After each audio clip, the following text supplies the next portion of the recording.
महाभारत हो। बिल्कुल गलत। हाँ, जो नहीं रखेगा उसके यहां जरूर। भैया, महाभारत हमारी संस्कृति है। जो आपको रामायण में, रामचरितमानस में नहीं मिलेगा, जो आपको भागवत में नहीं मिलेगा, जो आपको सप्ताह पुराणों में नहीं मिलेगा, वो आपको महाभारत में मिलेगा। कुछ कुछ ऐसी कथाएं हैं जो बहुत संक्षिप्त कह दी गई हैं, परंतु यदि उनको समझना हो तो महाभारत पर दृष्टिपात करना पड़ता है। जो कहीं नहीं वो महाभारत में है, जो महाभारत में नहीं वो कहीं नहीं। महाभारत हमारी संस्कृति है, और यदि हम अपनी संस्कृति को जानेंगे नहीं तो जिएंगे कैसे? कैसे समझेंगे अपने धर्म को, अपने कर्म को, अपने संस्कारों को, यदि संस्कृति ही नहीं जानेंगे तो? इसलिए घर में महाभारत अवश्य रखें।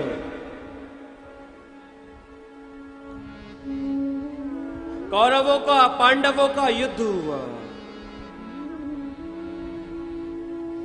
कौरव समाप्त हुए, पांडव विजयी हुए।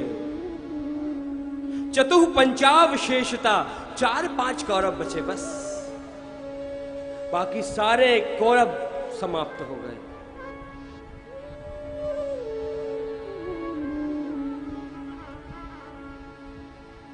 सौ भाई थे दुर्योधन आदि, 99 समाप्त हो गए, केवल एक दुर्योधन बचा हुआ है। आज पांडव विजयी हुए हैं और वो दुर्योधन, भीम ने जंघा पर प्रहार किया है, उसके पड़ा हुआ है, अंतिम श्वासें गिन रहा है, अब मरूं कि कब मरूं। मध्य रात्रि का समय है,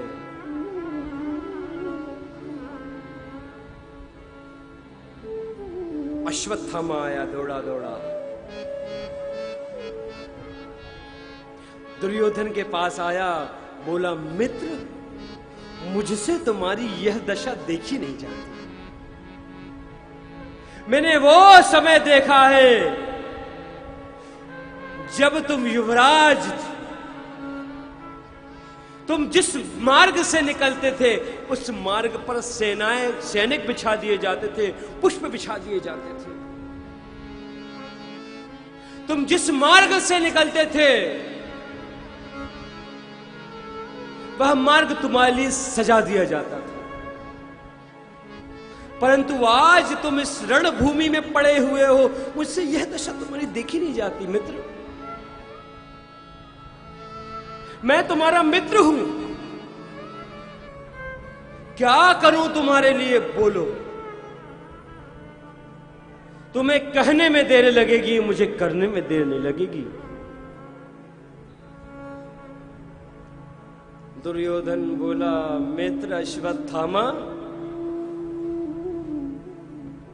तुम जानते हो मेरा पूरा वंश समाप्त हो गया। हम 100 भाई थे, 99 भाई समाप्त हो गए, और मैं भी अपनी अंतिम श्वास गिन रहा हूं। मुझे इस बात का दुख नहीं कि मेरे गुरु मरे, मुझे इस बात का भी दुख नहीं कि मेरे दादा मरे, मुझे इस बात का भी दुख नहीं कि मेरे 99 भाई समाप्त हो गए। जानते हो मुझे दुख किस बात का है? तुमने जीवन में आज पहली बार मेरी आंखों में अश्रुबिंदु देखे हैं। यह दुर्योधन जीवन में कभी नहीं रोया, परंतु आज यदि दुखी है तो केवल इस बात पर दुखी है कि हम 99 भाई समाप्त हो गए। वो 5 पांडव थे, 5 के 5 जीवित हैं, एक कम नहीं हुआ, और हम 99 खत्म हो गए। मैं भी जाने वाला हूं, 100 समाप्त हो जाएंगे। हमारे पुत्र चले गए, मेरे भाई चले गए, मुझे दुख इस बात का है कि वो एक कम नहीं हुए और हम सब चले। दुष्ट अपनी दुष्टता मरते दम तक नहीं छोड़ता। मर रहा है ये नहीं कि अपनी गति सुधार ले, राम नाम ले ले, नहीं। कल कहा था जन्म जन्म मुनि जतन कराई, राम अंत राम कही आवत नहीं। भैया जो जीवन भर करोगे कहोगे वो ही आएगा। प्रत्यक्ष उदाहरण है दुर्योधन। जीवन भर इसने दूसरों को कष्ट दिया, दुष्टता करी, इसलिए अंत समय में भी क्या सोच रहा है, अंत समय में भी दुष्टता याद आ रही है उसको। वो एक कम नहीं हुए। यदि एक भी कम हो जाता मित्र अश्वत्थामा तो मैं प्रसन्नता से मरता। राज्य सिंहासन चला गया कोई बात नहीं, पुत्र चले गए कोई बात नहीं, यदि एक भी कम हो जाता तो। अश्वत्थामा बोला मित्र बस इतनी सी बात, मैं तुम्हारा मित्र अश्वत्थामा प्रतिज्ञा करता हूं। तुम एक की बात करते हो, मैं पांचों के सर तुम्हें लाके दूंगा। प्रतिज्ञा करी। दुर्योधन प्रसन्न हो गया, परंतु सोचने लगा जब हम नहीं मार पाए तो ये क्या मारेगा। परंतु चल दिया अश्वत्थामा उठ करके, चल दिया। मध्य रात्रि के समय जा रहा है, थक करके विश्रांत हो गया, एक वृक्ष के नीचे बैठ गया। एक वृक्ष के नीचे जैसे ही बैठा अब याद आया मैंने क्या प्रतिज्ञा कर ली। अरे जिसको स्वयं भीष्म पितामह नहीं मार पाए, जिनको स्वयं उनके गुरु द्रोणाचार्य नहीं मार पाए, मैं क्या मारूंगा। अब दिमाग खराब हुआ उसका, अब समझ में आया क्या प्रतिज्ञा कर ली, परंतु अब करूं तो करूं क्या, प्रतिज्ञा कर चुका हूं। चिंतित हुआ। जिस वृक्ष के नीचे बैठा था उसी वृक्ष के ऊपर बहुत से कौवे सोए हुए थे। तभी एक उल्लू आया, उल्लू आकर के बैठा, दृष्टि गई उल्लू को देखा। उल्लू ने सोते हुए कौवे को एक को मारा, नीचे गिरा, दूसरे को मारा, दूसरा गिरा, तीसरे को मारा, तीसरा गिरा। एक एक करके कौवे गिरते जा रहे हैं, उल्लू मारते जा रहा है सोते हुए कौवों को। और जैसे ही इस दृश्य को देखा प्रसन्न हो गया, खुशी से उछल पड़ा, मैं भी इस काक उलूकन न्याय का प्रयोग करूंगा, सोते हुए पांडवों को मारूंगा। जानता था प्रत्यक्ष युद्ध ना कर पाएगा, सोते हुए जरूर मार दूंगा। पर प्रसन्न हो गया।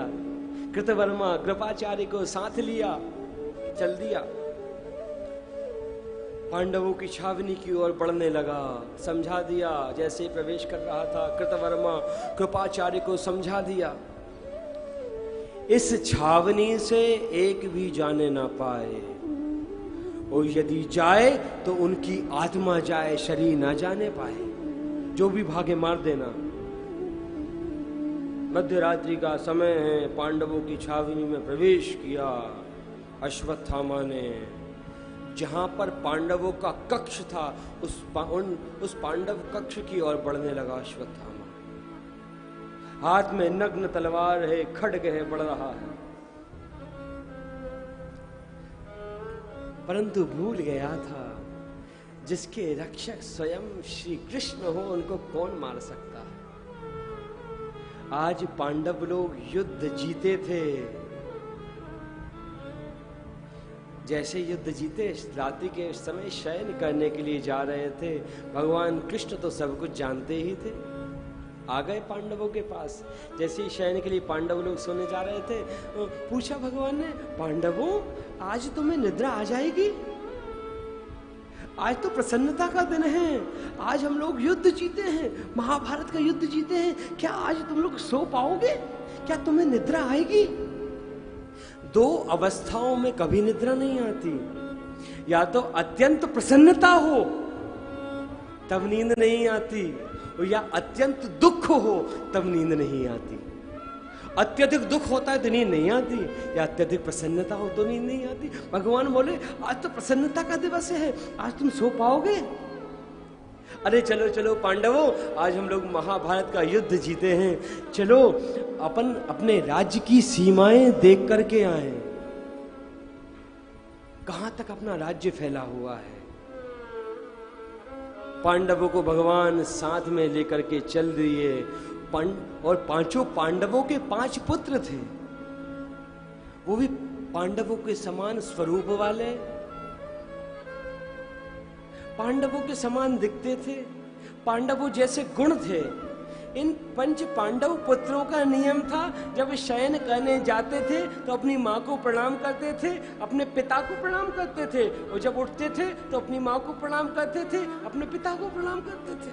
और जब आज अपने पिता को प्रणाम करने के लिए गए, कक्ष में प्रवेश किया तो देखा पिता नहीं है। सोचा आज पिता के कक्ष में ही सो जाएं। 5 पांडव पुत्र आज पांडवों के कक्ष में सोए हुए हैं, और वो अश्वत्थामा नग्न तलवार लेकर के बढ़ रहा है। जैसे कक्ष में प्रवेश किया, अंधेरा था, ये तो समझ गया कि कोई 5 लोग सो रहे हैं, समझ गया ये पांडव ही होंगे और कौन होगा। तलवार निकाली, एक एक करके सर धड़ से अलग कर दिए 5 पांडव पुत्रों के। रक्त की धार बह चली। प्रसन्न हो गया, आने लगा, सोचा दुर्योधन को खुशखबरी दूंगा, परंतु फिर ध्यान आया दुर्योधन मानेगा नहीं, क्या करूं। वापस आया, जो 5 पांडवों के पुत्र थे उन सब के सर उठाए, धड़ पड़े रहने दिया। सर उठाए 5 के और लेकर के दौड़ा उस कुरुक्षेत्र की भूमि में। दुर्योधन के पास पहुंचा, मित्र बधाई हो, मित्र बधाई हो। अरे तुम जिस कार्य को करने के लिए वर्षों से प्रतीक्षा कर रहे थे, वर्षों से परिश्रम कर रहे थे, परंतु तब भी ना कर पाए, और मैंने उस कार्य को एक रात्रि में कर दिया। मैंने 5 पांडवों को समाप्त कर दिया। जैसे ही सुना प्रसन्न हो गया दुर्योधन। विश्वास नहीं हुआ, कहा मुझे भीमसेन का सर दो। अंधेरा है, कोई दिख तो नहीं रहा है। भीमसेन का सर दिया। जैसे भीमसेन का सर दिया, दुर्योधन ने दबाया, और जैसे ही दबाया चकनाचूर हो गया। जोर जोर से दुर्योधन रोने लगा, अरे मूर्ख तूने क्या किया ये? अरे तूने पांडवों को नहीं, पांडव पुत्रों को मार दिया। अरे हमारे भाइयों के, हम 100 भाइयों के पुत्र तो मर गए थे इस युद्ध में। कम से कम मरते मरते मुझे इतनी प्रसन्नता थी कि पांडवों के 5 पुत्र हैं और पांडवों के समान गुण वाले हैं। हमारे पुत्र तो नहीं रहे, परंतु पांडवों के पुत्र हैं। वो जरूर जब भी अपने पिता को जल देंगे तो हमें भी जल देंगे। कम से कम मरते समय इतनी तो प्रसन्नता थी, हमें जल देने वाला तो कोई है। अरे तूने हमें जल देने वाला भी नहीं छोड़ा हमारे वंश में।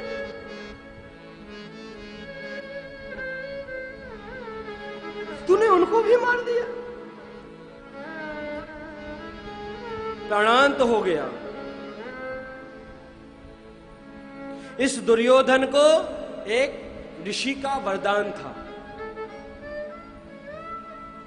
एक ऋषि की इसने खूब सेवा की, संत की। संत ने कहा वरदान मांगो, कहने लगा कि मुझे वरदान दे दीजिए, अमर हो जाऊं। संत कहने लगे हमें नहीं है, कहां से दे दे। हाँ परंतु हाँ इतना मैं जरूर वरदान देता हूं कि तुझे कोई मार ना पाएगा। तेरे प्राणांत तभी होंगे जब हर्ष और शोक एक साथ होगा तुझे। जैसे ही सुना कि पांडव मारे गए, प्रसन्न हो गया, हर्ष हुआ। और जैसे ही भीमसेन का सर चकनाचूर हुआ, दुख हुआ, हर्ष और दुख की संधि में इसके प्राण पखेर उड़ गए।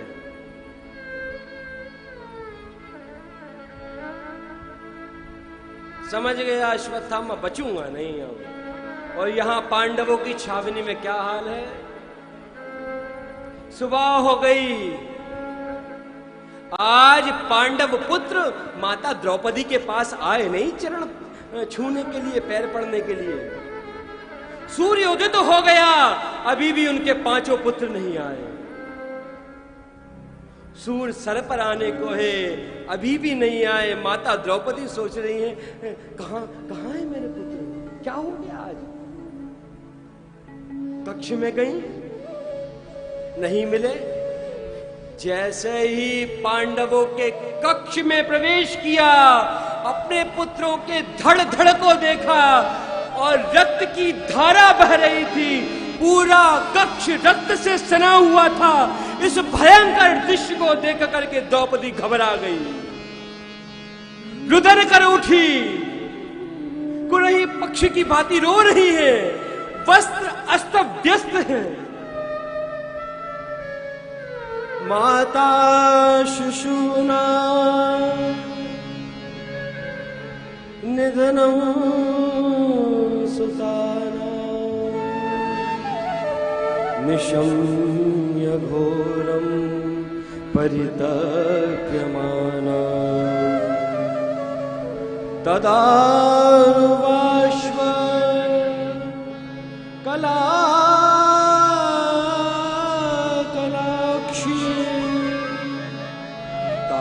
सत्वजन्ना किरीटमाने। रोने लगी द्रौपदी, जोर जोर से रो रही है। राज्य के नागरिक इकट्ठे हो गए, दृश्य को देख रहे हैं, आंखों से अश्रुबिंदु पतित हो रहे हैं। ऐसा भयंकर कृत्य किस पापी ने किया? अरे बच्चों को मार दिया। अरे इन छोटे से बच्चों ने क्या किया था किसी का? द्रौपदी रो रही हैं, अरे मेरे पुत्रों ने तो अभी संसार भी